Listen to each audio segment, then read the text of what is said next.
What's good with the YouTube? As you already know, Big Flaco from a convict's perspective. And what I'm going to do, I'm going to smash, dash, slide on through with a little bit of energy. And as you can tell by the title and by the beautiful guest, I got my wife on today, Mrs. Flaco. Hello, everybody. So, we thought about a topic that really hasn't been touched on YouTube, and it's kind of important for a lot of ex-convicts, a lot of people who are getting involved in relationships with people who used to be part of that gang lifestyle and so forth. Especially at older age like myself today. My wife in particular, she grew up, in the same area. She knew some of the same people, but she never really was influenced or into the gang lifestyle or culture. She kind of frowned upon it. You know what I'm saying? So we want to discuss about being in a relationship with someone who has some of those characteristics like myself. Because even though I'm a changed man in many ways, there's certain things that have been instilled in me that it makes it sometimes difficult. And in past relationships, I've been very toxic because of that. And I'm learning and growing. So I brought my wife on, and we're going to discuss this. Yes, we are. So since dating me, right? What's the difference between like being with someone like me and some of your your past marriage? I think what it is that I don't know anything about like prison stuff or gangs or anything like that. So it's like I have to adjust to it.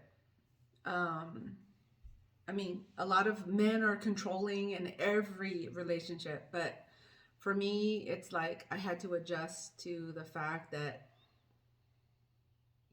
I, I don't know how to explain it, but it's just I have to adapt to your traits. My traits, which are kind of more explain those traits a little bit. Disciplined into you. Some of the stuff Yeah. that's disciplined into me, like say even like if there's like a quarrel or something like that, we're not going to discuss our personal stuff or nothing Yeah. like that. But say if there's an issue, right? The one thing about me is I want facts. I'm used to not insinuations. I'm not used to assumptions. So when she presents something, the first thing I tell her is what? I better have facts. Better have facts. Mm-hmm. She hates that. I do. I'm like, oh my God, I can't present this right now because I gotta have proof. And You know? I've told her certain things, right? Like, I've noticed this with, I look at myself as a citizen civilian today, right? But like, say like, there's certain people out there, right? My wife's a very beautiful woman. She gets hit on all the time. You know what I'm saying? And some of them may have even know who I am. And to me, I'd be telling her that's disrespect. You know what I'm saying? If you, I explain it to her. She goes, well, man, it's not that big of a deal. Why even care? I said, well, this is what's been instilled in me is that if a man knows who you are and they go out of their way to still try to go there, that's the cause and effect of what they've done. They should be ready for whatever consequences. And so it's kind of hard at times because a lot of things comes down to respect, and a lot of that's within myself. I don't know if that has to do with sometimes we have insecurities as kids in the life that we were raised, but anybody that's been in a prison environment knows that respect is the most important thing that to any convict is to be garnered that respect and not to feel disrespected. But what I'm learning that in the regular world, people don't always look at things in the lenses I look at things through. Yeah. True. Very true. Like, there's just a lot of incidences between me and him that it's like we conflict, but I have to realize that he's adjusting to me. That's what he's doing. So I have to adjust to him. Yeah.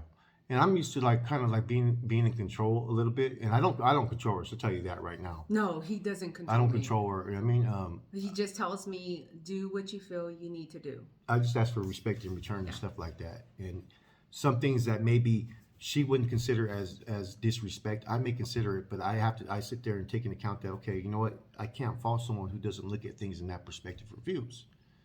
I mean, but I'm very defensive though if I see vice versa. You know what I'm saying? If I get attacked for something, if someone hits me up or something like that, I'd be like, well, hold on, what about that over there? I'm not tripping off that. And then then it becomes okay, well, hold on, you're doing this and doing that. And we just work through it though. But I think a lot of people struggle with that. You know what I mean? That have, like I was telling her earlier, when you're young and you get involved in that gang lifestyle or convict, it's kind of easier if you're with another young person because as men, we're kind of manipulators, especially for gangsters and conmen. that we can mold that person to understanding our lifestyle. It's different now being, older and not looking for that past life and trying to adjust with someone that's had a different life. She has a good career. She got a good head on her shoulders. Never been convicted of any crimes. Never been a drug addict. Never any of that stuff. Never associated with anybody that lived that life. So when she hears my stories, you know, at first she didn't understand it, and she thought that okay, you're a washed up cholo now. I'm like, man, I never was a cholo. You know what I mean? Yeah, I did call you that. I was like, you're just a washed up cholo. Yeah, it's but come to wash now, up. you know what? There was an incident that happened before, and I was like, wow, I never realized like who you were or what you were until that happened, and I was like, wow. Without going into details, Yeah, we're not going to go into details. Someone did something, and then they found out who I was, and they really got scared. Yeah, and I didn't realize. I warned them, and I was like, my husband, everybody knows him, and then it was just not good. But I never realized the whole picture because I was never involved in prisons or gangs or getting arrested or anything like that. And then, Flaco is a very knowledgeable man. So that's what I like about him is that he just kills everything with facts. So I think that's what attracted me to him was like, wow, I like what you say. So it's a learning experience for me too. You know what I'm saying? Because up until this is basically my first real relationship and stuff with anybody, as opposed to the other ones were basically young. They were young, I was young, or they were young too, and so there was no maturity. She's been paying her own bills. She's been taking care of her kids. She's homeschooled. She's done all kinds of stuff that other women that I've been with were not able to acquire those type of things, and so it's a little bit different. It's everything that I want because I like her intelligence and everything, and I think though it's still a trial at times because I have to learn that that past lifestyle does not exist out here in the streets, and even the past lifestyle I can't always be looking at things about respect and so forth, and sometimes I gotta look that the other person may not understand my past, and I think that works vice versa a little bit. Yeah, it does. Because the one thing about me is I'm very thorough in things. And the thing is, I was telling her, I was like, look, when I was behind the wall, sometimes I'd have to write reports and I'd have to retain information. She gets mad. I remember everything. She brings something up, I'll have it, you know what I mean? With her in 5 minutes, I said, look, boom. That drives me nuts. I'm like, how do you remember that? You know what I'm saying? But then he brings it up and I'm like, okay, I did say that. And, but that's part of my teachings. And it's not me trying to, who, what, where, when, why was always in my vocabulary because when I had to present something I was telling her, look, it couldn't be no assumptions. It couldn't be insinuations because if I make an assumption, I'm making an ass out of you and me. I have to go with facts, and there's been some instances where even she thought it was something else and it wasn't even that. And I told her in the beginning, hold up, wait to see what it is, I've learned to adjust to him. Yeah, and I've tried to learn to adjust to her too. Yeah. And we're bringing up this topic because look, we're older. Both of us are older. You know what I mean? We're not that old though. We still got it though. But being being in this chapter of my life and stuff, I've come to realize that look, there's certain characteristics that I obtained from doing long terms of locked up that I was holding on to for the last 15 years of not being incarcerated, and those certain things I have to sit there and pick and choose what's relevant and what's important because I know I can get in my own way. You know what I mean? I can not always be reasonable to listen to what the other person has to say because I wasn't always one that was going to be questioned. You know what I mean? My respect was going to be honored regardless, and I can get really offset just by actions or words and stuff instead of it just rubbing off me like it's nothing. I take everything too personal because that lifestyle I lived was personal. You know what I mean? I mean, people got shot, they got stabbed, they get all kinds of bad things happen just based upon that life. And it doesn't mean that I have to abandon everything that I learned, like I told her. Yeah. You know what I mean? I got to sit there and pick and choose what's relevant and try to, convey that. Okay, this is what I'm going through. This is why I feel this way. Like I was telling her about, when certain people that maybe know who I am, know what I'm saying? They try to holler or whatever. You know what I'm saying? I'm like, that's disrespect. You know what I'm saying? And I explained it to her like this. I go, look, when I was in the streets, I may see a hot chick right there that's trying to get at me, right? But her man over there's a shooter. He's a hitter. Now, if I'm willing to accept that he may be coming to my door, that's on me if I want to engage. I better be ready for what's coming my way. Yeah. I go, and that's what men need to think, that every man's going to react different.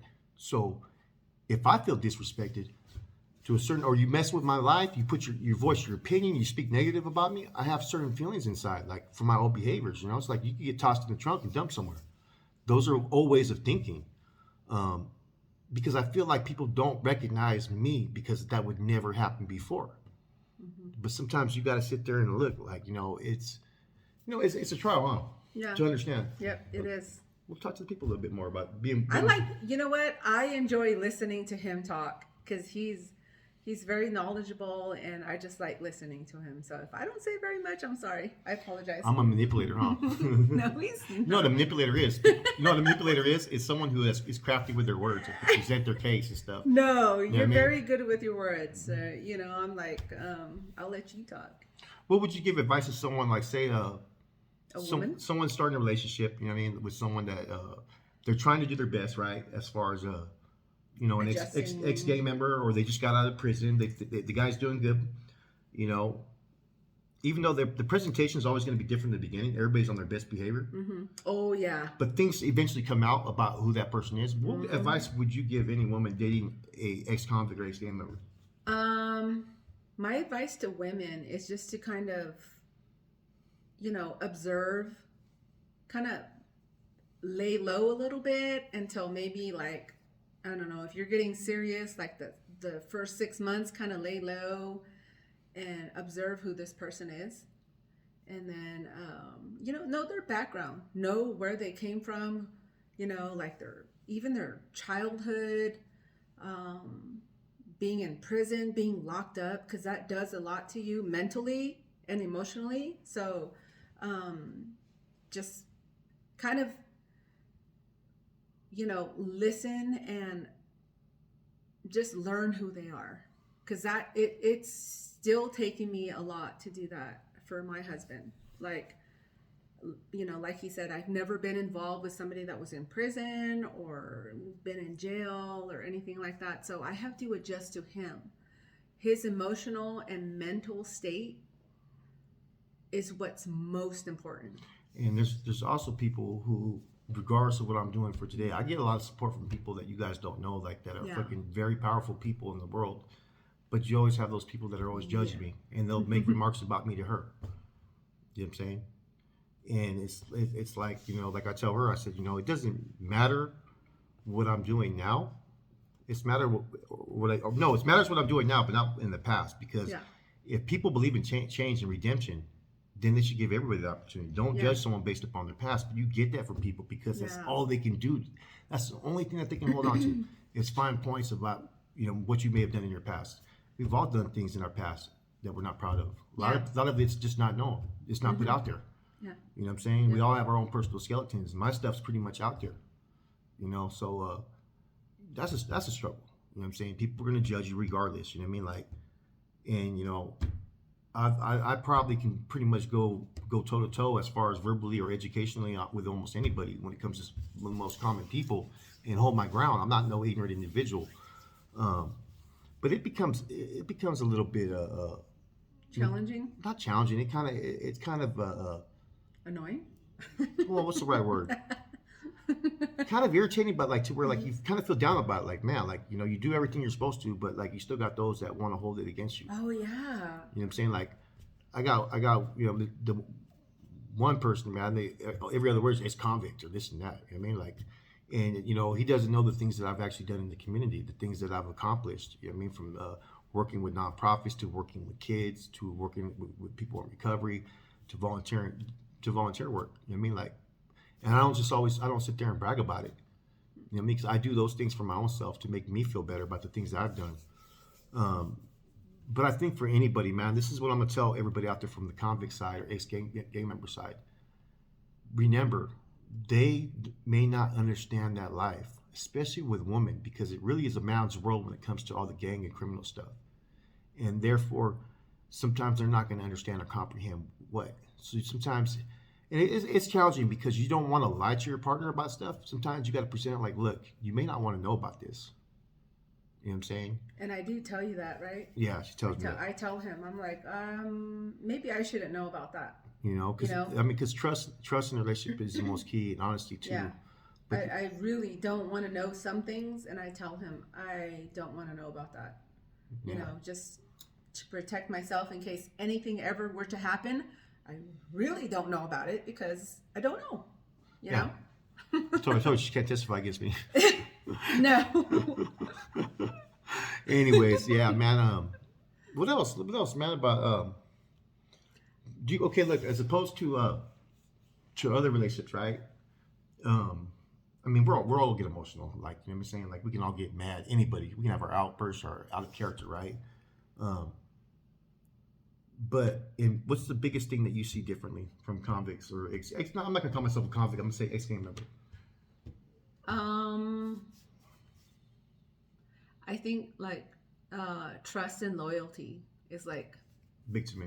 big to you, and it's big to me. So I mean, I've never been cheated on or anything like that. So, but I would never cheat. I would never lie. You know, so that's a big thing. Yeah. Okay.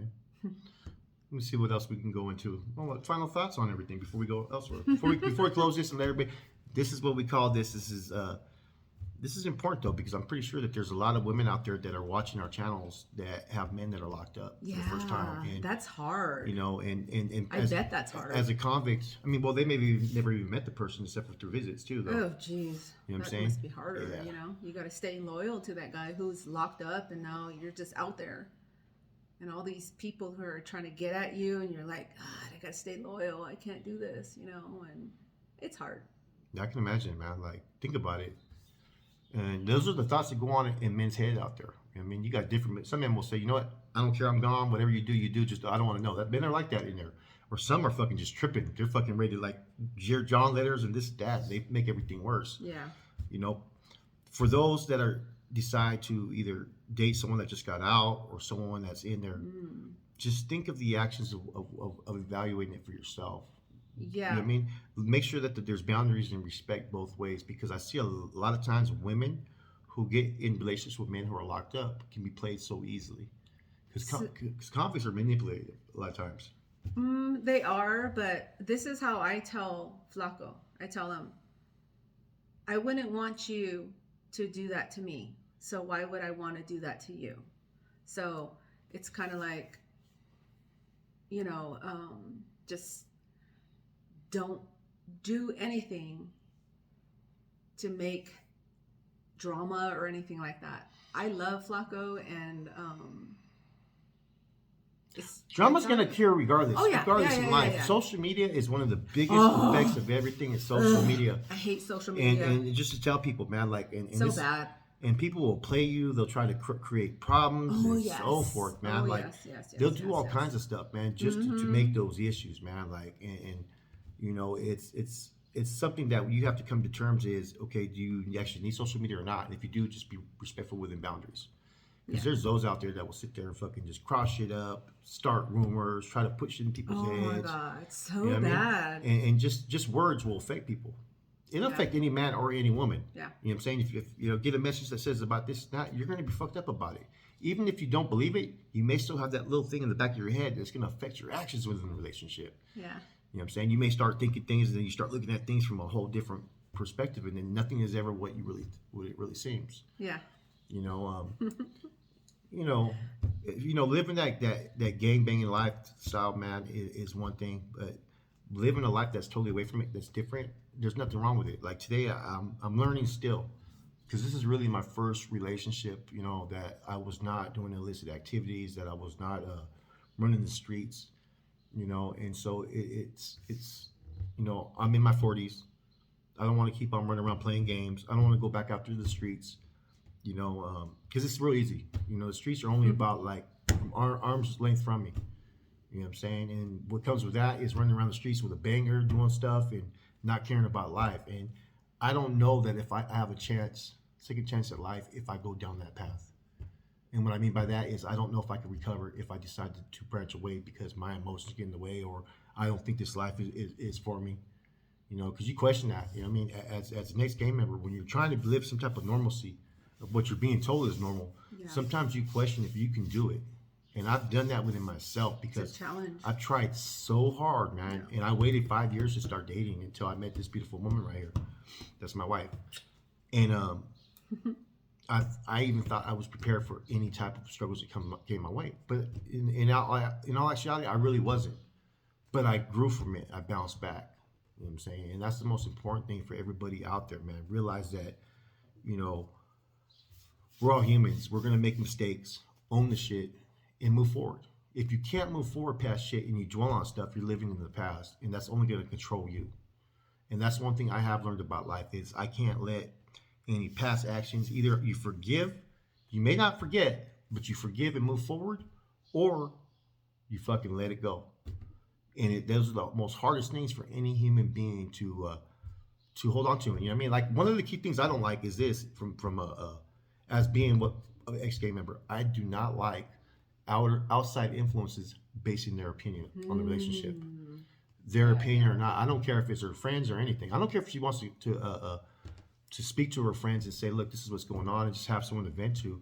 But the moment that they speak bad about me, or if someone speaks bad about her, I try to shut it down.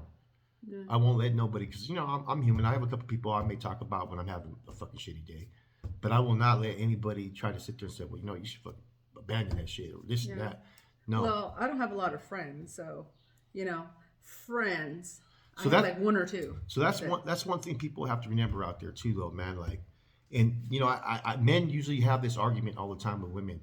It's when there's friends that start to voice their opinion of what the woman should do, and it's kind of hard because women like to gossip like that. They're always going to put their 2 cents in, and so those are sometimes the hardest things in a relationship I notice, because as soon as it gets to conflict and fighting, everything that could be slung gets slung, and then people try to refrain certain things back. Mm-hmm. And the biggest thing that will offset people from our past lifestyle is when someone is putting an opinion or trying to affect your relationship. Because what people forget is whoever's voicing that opinion over there, this is not their life. So their actions are affecting the person. You know, in my old ways, I start thinking now, I'm like, man, fuck, I might as well put a bullet in the back of their head. You know what I'm saying? Hypothetically speaking. But no, I'm serious. Like, I'm not serious. That's one thing about being a gangster, is that even though I'm all about the positive push, I don't want no one to have any type of influence or impact outside of it unless it's between me and her. Mm-hmm. And that goes within anything. Yeah. You know what I'm saying? And those are things that people as couples need to understand and respect. It's just like she wouldn't want me getting an opinion from a female telling me what I should do. Mm-mm. You know what I'm saying? No. Or even from a homeboy. You know what I'm saying? You know, if a homeboy said, you know what, man, I think you should be done with that. You know what I mean? Whoa. I'd be like, hold on, this is my life. You know what I mean? Just be there to hear me out what I'm going through. Maybe give me a little guidance on what I need to do to help myself. I personally don't like another female telling my man what to do, because then that means she's trying to make a move on him. And I'm like, no, that's not going to happen. She got defensive on us. Yeah, I don't like other women telling him or giving him advice. And I'm like, no. If you have a problem, you come to me like I come to you. Yeah, that's what I'll do. Yeah. Exactly. That's how we do it. See how boss she is about this, you know. But I think this was a good topic for everybody. I think this went a little bit different direction, man. Like, I haven't seen anybody on YouTube have a discussion where you're talking about an ex-gang member with a civilian. Some people think, you know what I mean, because of her native features, that she was an ex-Cholo. She's been told that. Nah. Yeah. She never was about that life. You know what I mean? Never. No. I just look mean. That's it. You know, she was never about that life. No, I mean, she's always had jobs, professional jobs. She's very intelligent. I mean, she could do almost anything. You know what I'm saying? She learns real quick. Yeah. I've done aviation. She's in aviation. She's done, you know what I mean? I've done union stuff, bookkeeping, accounting. I've worked in hospitals. So. Yeah. She got, you know. So, anyways, this is your boy Flaco with Mrs. Flaco. I was going to say the wife, and she would have smacked me right now. I would have. I hate being called the wife. I mean, this is something different, man. I talked to her. I was like, look, because, you know, we don't always have time to hang out like this all the time. No, we're married. You know, we both have busy lives at times. You know, a lot of kids that are involved. Yes, a lot of and kids. so the kids always take precedent over each one of us. But sometimes we're Can we trying say to. how many kids we have together? They already know we have 10. Oh, we have 10. Yeah, Yeah, we have 10. 10. You know what I mean? No more. No. I think Chunky's the last one, Yeah, huh? Chunky's the last one. That's Chunky's it. the last one. Anyways, it's your boy Flaco, Mrs. Flaco. We're out.